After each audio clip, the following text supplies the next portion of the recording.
pour que ça fonctionne, l'atelier, il va falloir qu'on respecte certaines petites choses. C'est comme dans la classe, comme au centre de loisirs, comme à la cantine. Ouais. On a la main pour parler? Alors, pas exactement. On va avoir un bâton de parole. Et alors, ce bâton de parole, aujourd'hui, ça va être Socrate. C'est lui. L'idée, c'était au départ déjà d'expliquer aux enfants et qu'ils découvrent ce qu'étaient les ateliers graines de philo. Donc au début, c'était plus un peu de la découverte et aussi un peu de la recherche pour eux, de se dire qu'est-ce que c'est que la philosophie, qu'est-ce qu'on vient faire finalement dans ces ateliers-là. Si vous deviez répondre à la question « c'est quoi la philosophie ?», qu'est-ce que vous auriez envie de répondre ? On discute ensemble, il y a un petit côté un peu confidentiel. Faites-nous confiance, ce qui se passe ici, ça reste ici. Ils sont au cœur de l'atelier, c'est leur parole, c'est leur expression. Et puis progressivement, à travers des jeux, des affiches, des supports différents, les amener à argumenter, à problématiser, à conceptualiser aussi. Il y a des petites images qui peut-être peuvent vous aider. Si vous remettez les lettres dans l'ordre, vous pouvez avoir des éléments de réponse. Ils ont vraiment besoin de sentir que cet espace, il est à eux et ils se l'approprient assez rapidement. D'abord, ça c'est Socrate. Donc c'est un petit personnage et dès qu'on l'a, on peut parler. Mais donc si tu l'as pas, tu parles pas. Et en première séance, on avait choisi quelques thèmes et voté par la majorité. Et donc il y avait le sport, l'égalité homme-femme et la différence. Et finalement, on voit bien que lors de la première séance, ils ont quasiment tous joué le jeu. Alors chacune à leur échelle. Il y en a qui prennent plus la parole que d'autres. La commune de La Couronne, depuis 2013, s'inscrit dans le cadre donc, des projets éducatifs de territoire.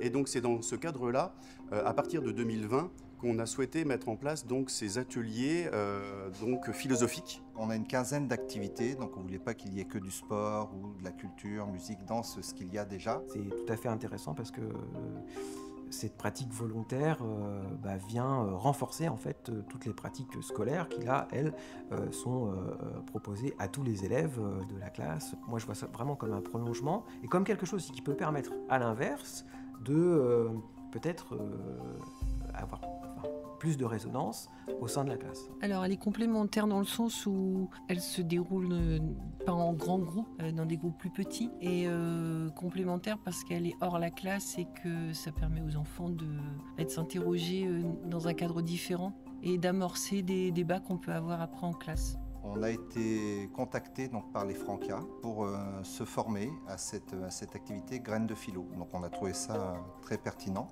parce que c'est possible avec les tout petits comme les grands. Les Francas sont reconnus au point de vue national sur les compétences justement en termes de philosophie mais en termes de médiation et d'accompagnement pédagogique. Les Francas en Charente se sont saisis de la pratique graines de philo en 2016. Donc l'idée c'était de lancer en formant 2 personnes pour pouvoir intervenir au sein des structures enfance et jeunesse. Il y avait une volonté de pouvoir développer des ateliers de discussion en fait, avec les enfants des accueils de loisirs et d'aller un peu plus loin dans la recherche de ces discussions-là, vraiment d'aller plus en profondeur, de développer des compétences pour les enfants. La philosophie en tant que telle, pour ce qui me concerne, en tout cas pour le premier degré, on va rester très humble.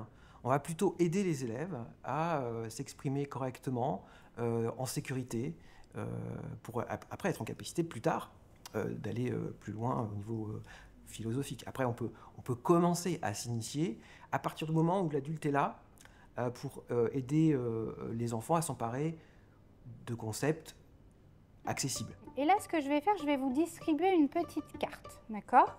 Vous allez regarder cette image et vous allez essayer de vous poser la question sur cette image, qu'est-ce qui correspond au sport ?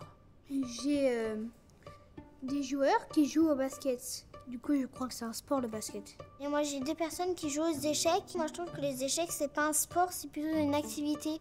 Moi, je pense que c'est du sport parce qu'en fait, c'est des personnes qui jouent à la pétanque. Pour moi, un sport, c'est vraiment où tu bouges, où tu fais vraiment des efforts, en fait. Alors, dans la pétanque, pour moi, c'est juste tu jettes une boule. Ça peut être un sport parce que j'ai déjà joué à la pétanque, c'était un peu dur, mais c'est pas trop un sport, comme dit Sacha. Parce que c'est vrai, tu fais pas une activité, tu bouges pas beaucoup, quoi. Moi, la pétanque, je sais que c'est un sport parce que j'ai pris des cours de pétanque. Alors moi, je suis pas du tout d'accord avec Robin. Je prends des cours de guitare, la guitare, c'est pas un sport. Normalement, c'est pas un sport. Mais apparemment, c'est un sport. Je pense que c'est un tout petit peu un sport, mais parce qu'il y a 4 personnes qui sont en train de jouer aux jeux vidéo et ça peut entraîner les mains. Sur les jeux vidéo, après tu entraînes tes doigts, parce que tes doigts, il a des muscles. Par exemple, tu t'entraînes les doigts. C'est une activité plutôt physique, je dirais. Si vous vous rappelez, la semaine dernière, c'est toi, Méline, je crois, qui disait ça, qu'il y avait une différence finalement entre faire du sport et faire une activité physique. Et pour moi, des activités physiques, c'est plutôt quand tu fais pas du sport, mais quand tu t'entraînes, par exemple. Et je m'entraîne, par exemple, à faire des pompes. Mais l'activité physique, c'est... j'ai pas besoin de grand matériel, entre guillemets. Là, vous avez dit un mot, matériel. Tous les sports, tu as besoin de matériel. Pour toi, Télia, le fait de faire du sport, il faudrait avoir un matériel. Parce que, je sais pas si vraiment le terrain, c'est un matériel, mais tu as besoin d'un endroit pour faire... Je suis d'accord avec Télia et Wassim parce que si on fait du hand sans balle, je sais pas comment dire. On peut pas faire du hand, quoi. Et j'ai cherché dans tous les sports que je connais, dans aucun, faut pas de matériel. Est-ce que quelqu'un pourrait citer un sport où on n'a pas besoin de matériel? Oh, si j'ai trouvé la gym. Télia? La parole. Je sais pas si c'est un sport. La parole. Est-ce que le fait de parler, on peut considérer que c'est du sport de parler? Non. Pourquoi? Pour toi, ça pourrait être un sport, Télia? Non, je sais pas, j'ai dit ça au hasard. Non, mais ça peut, hein. Tout à l'heure, il y en a qui parlaient d'équipement, de matériel. Est-ce que le matériel, c'est la même chose? L'équipement et le matériel, c'est un petit peu la même chose. D'accord. David? Moi, je pense que l'équipement et le matériel sont un tout petit peu la même chose parce que je sais pas, je dis comme ça parce que c'est un peu la même chose. On se rend compte, c'est qu'en animant des ateliers comme ça, vraiment, on libère la parole. Il y a plein de choses qui sortent et qu'on n'aurait pas imaginé entendre. Il y a eu pas mal de choses autour de l'égalité filles-garçons. Sur la différence aussi, je sais qu'il y a eu pas mal de choses. Qu'est-ce qui est normal, pas normal. Ceci, c'est un peu la différence parce qu'on est tous différents et on a le droit de faire ce qu'on veut. On a le droit d'être tranquille. Il ne faut pas que les gens nous embêtent. Et on est tous égaux, on est tous différents, on a le droit d'être différents. En fonction des sujets que eux vont proposer, moi j'essaye d'aller chercher déjà moi de mon côté un maximum de questions, essayer de réfléchir un maximum à qu'est-ce qu'ils pourraient me dire et finalement on se rend compte qu'on a beau passer des heures à préparer, on n'arrivera jamais à... Ils nous sortent toujours des choses, on se dit ah ben mince celle-là je l'avais pas prévue. Mais c'est ce qui est aussi beau je trouve dans ce type d'atelier-là, c'est que finalement un enfant a autant à nous apprendre que nous on a à lui apprendre sur certaines choses. Vous avez une affiche qui est juste sur le tableau là-bas. Le but, ça va être de la décrire. On voit un roi avec, je pense que c'est une table avec un gâteau coupé en deux. Je vois un roi assis sur son argent. Moi, je vois un ballon en cœur qui est accroché à la table. Moi, vers la maison, j'ai l'impression qu'il y a un personnage qui marche. J'ai l'impression qu'ils sont dans le ciel et en bas, il y a de l'eau. Moi, je vois une petite maison avec une personne qui sort de cette maison. Si tu as mis cette photo et qu'on parlait des différences, ça voudrait dire qu'il y a peut-être un rapport avec les différences. Moi, je pense que ça parle de l'égalité. Pour moi, ce qui représente l'égalité, qu'il y a deux parts, et vu que les deux parts sont égales, pour moi, ça parle de l'égalité. Je pense que s'il y avait 3 personnes, il y aurait 3 parts. Je pense que c'est à propos de l'égalité, comme a dit Sacha. Moi aussi, je pense que c'est l'égalité homme-femme. C'est plus femme parce que je pense que comme la femme elle est en train de faire du ski, je sais pas. Avant, les femmes n'avaient pas trop pas trop le droit de faire des choses. Et celle qui vient, je pense que c'est pour avoir aussi, elle, un peu de droit et de pouvoir, entre guillemets. Je pense que si le roi, il décide de tout, il ne veut pas donner sa part de gâteau. Moi, je pense que le gâteau, il est géant parce que la main de la fille, elle est toute petite à côté. Qu'est-ce que ça voudrait dire, du coup? Pourquoi ce gâteau, il serait géant? Pour partager avec tout le monde. Partager. Et pour bien manger. Le gâteau, il paraît grand pour le partager, pour que tout le monde ait une part égale. Ça reprend un peu l'idée de l'égalité. Pour moi, l'égalité, c'est par exemple là, il y a deux parts, elles sont égales. C'est pas, il y en a un qui a coupé une part plus petite que l'autre pour l'autre. C'est vraiment, ils ont les mêmes parts. Le bonhomme rouge, il a plutôt envie de voler, par exemple, quelque chose. Pourquoi il aurait envie plutôt de voler? Parce que souvent, les rois, ils ont du pouvoir, souvent plus que les gens normaux, mais que là, ils voudraient un peu faire en sorte qu'il y ait de l'égalité. Pour moi, c'est ce que représente un peu le dessin. Puis au fil des séances, tout le monde a participé, donc ça, c'est quelque chose que je trouve quand même marquant, le fait de se dire j'arrive, j'ai pas forcément envie de participer, et plus ça va, plus je vais m'intéresser, plus je vais participer, et je vais essayer de construire avec les autres, de répondre aux questions, d'argumenter ma pensée, et aussi d'écouter ce que va dire l'autre pour essayer de voir est-ce que moi je suis d'accord avec ça, pas d'accord, et pourquoi est-ce que je le suis ou je ne le suis pas. Ça va être un petit peu différent. Chacun votre tour, vous allez tourner la roue. Une fois que la roue elle va être tournée, elle va tomber sur une case de couleur avec un mot à l'intérieur. Donc quand on est sur le jaune, on va tirer une carte jaune. Et là, par exemple, il y a marqué l'égalité. Donc on va essayer de finalement se dire qu'est-ce que c'est l'égalité? Reformulation. Alors ce que tu vas faire, tu vas reformuler, c'est de quelle couleur? C'est en vert. Donc tu vas piocher une carte verte. Celle que tu veux, peu importe. Et après, on les mettra à côté. L'avenir est une porte, le passé en est la clé. C'est Victor Hugo qui a écrit ça. Je pense que Victor Hugo, il a dit ça puisque l'avenir, on sait toujours pas c'est quoi, alors que le passé, on peut s'en souvenir. Du coup, en fait, tu peux te plonger dans ta tête et y aller. Et le futur, pour moi, on peut pas y aller. Même dans notre tête, où on peut pas savoir. C'est la relation à l'autre, être capable d'écouter l'autre, être capable de comprendre l'autre, être capable de créer du lien social, voire même de recréer du lien social. Et donc tous ces questionnements sur justement la société que nous, on souhaite promouvoir, c'est une société de la coopération et de l'entraide, et non pas une société de la concurrence. Le monde ne sera pas détruit par ceux qui font le mal, mais par ceux qui les regardent sans rien faire. J'en avais marre de voir des gens qui se fassent harceler, et des gens qui regardent, qui rigolent. Parce qu'en fait, c'est quelqu'un qui se fait harceler là, l'autre il est en train de le regarder et c'est lui qui prend tout.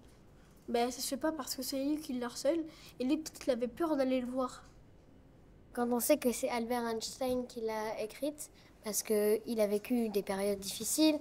Par exemple, je sais qu'il a vécu la Seconde Guerre mondiale, et ça a été horrible dans certains pays, et donc peut-être que lui il voyait des gens qui ne faisaient rien pour aider ceux qui étaient les victimes de cette guerre, et donc du coup il se disait mais pourquoi les gens ne font rien?